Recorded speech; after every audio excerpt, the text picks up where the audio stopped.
Okay, here I'm going to be talking about what evolution is, how it happens, and giving some evidence for it.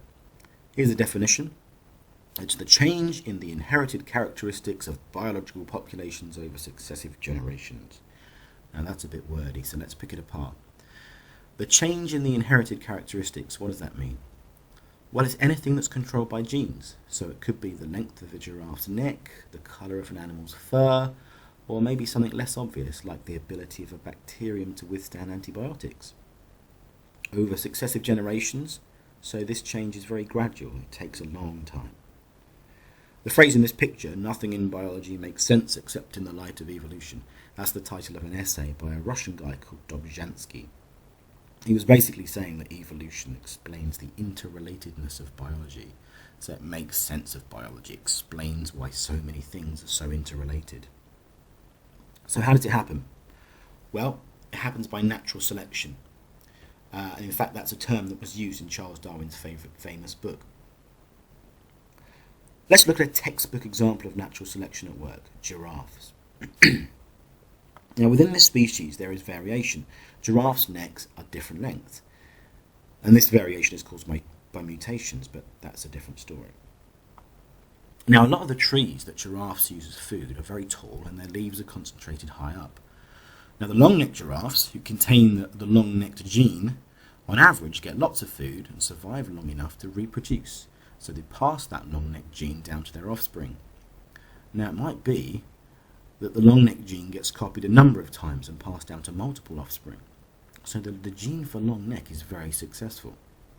What about the short-necked giraffe?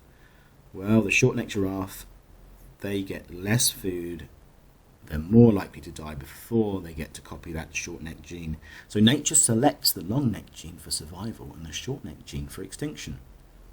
And this happens generation after generation after generation, leading to the average neck length increasing.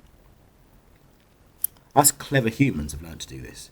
In artificial selection, we decide who breeds and who doesn't. So, for example, if you want to make an aggressive dog, you only allow the most aggressive dogs to breed every generation. In fact, artificial selection, or human selection, is how all modern dogs, farm animals, and other creatures were created. This form of selection is much faster than natural selection. Modern dogs were created in thousands of years rather than millions. Okay. Before the Industrial Revolution, the peppered moth was white, and it was really well camouflaged against the bark of the silver birch tree. Now, the smoke from all the factories in the cities turned the trees black, and the moths stood out, so they were quickly spotted and eaten by birds. The white gene was now selected against. A black mutated form of the moth existed, and this black mutated form initially was not selected for survival. But after the trees changed colour, suddenly this black version was camouflaged and did very well, and the black gene did very well, and it was reproduced, and the species changed. And that's another example of natural selection. Now, it's worth looking at how antibiotic-resistant bacteria came about, because it's a similar sort of process, things like MRSA. This sort of thing comes up a lot in exam papers, so have a look at that. I haven't got time to go into it here, but do have a look at how antibiotic-resistant bacteria are formed. Okay, let's look at some evidence for evolution. Is it likely that evolution is true? This theory is actually something that happened? Well, we can see gradual change in the characteristics in fossil record. So, for example, we can see that the hominid skull, and therefore the hominid brain, has increased in size. As we move in time towards the present day, the skull got bigger and bigger and bigger, and so did our brains. Yes, it's true that there are gaps in the fossil record, but this alone is really good evidence for gradual change. So it's really, really good evidence for evolution. The appendix. The appendix is an example of a vestigial organ. It has very little function in our bodies. We can live perfectly well without one, and many people do. In fact, it's worse than that. It's worse than useless. It can get infected, burst, and kill you.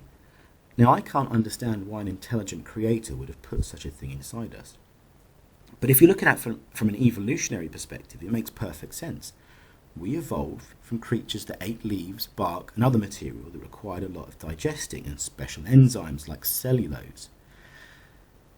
Now, we know that other creatures today have multiple stomachs.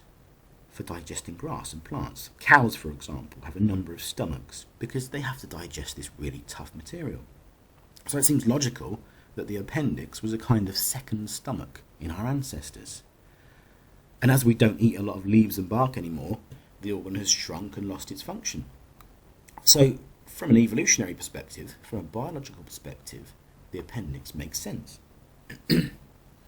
Now, what about the protrusion at the end of our coccyx, at the bottom of our spine? That's another example. It's another vestigial organ.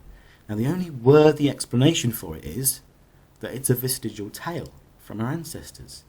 And seeing as we don't tend to jump from tree to tree anymore, balancing and grasping branches is not an issue for us, so it's reduced in size. All mammals have a tail at one point in their development. In humans, it's present for a period of about 4 weeks in the embryo. We also have gill slits, embryonic gill slits, not actual functioning gills, but slits where they would develop. We have these for a little while.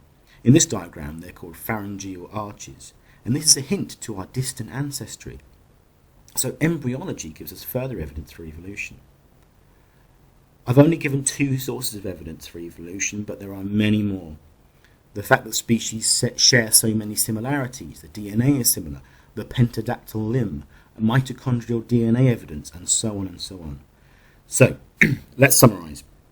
Evolution is the gradual change in inherited characteristics over a long time. It happens by a process called natural selection, and there is a ton of evidence for it. I hope that was useful. Any comments are very welcome as ever. Thank you very, very much for watching.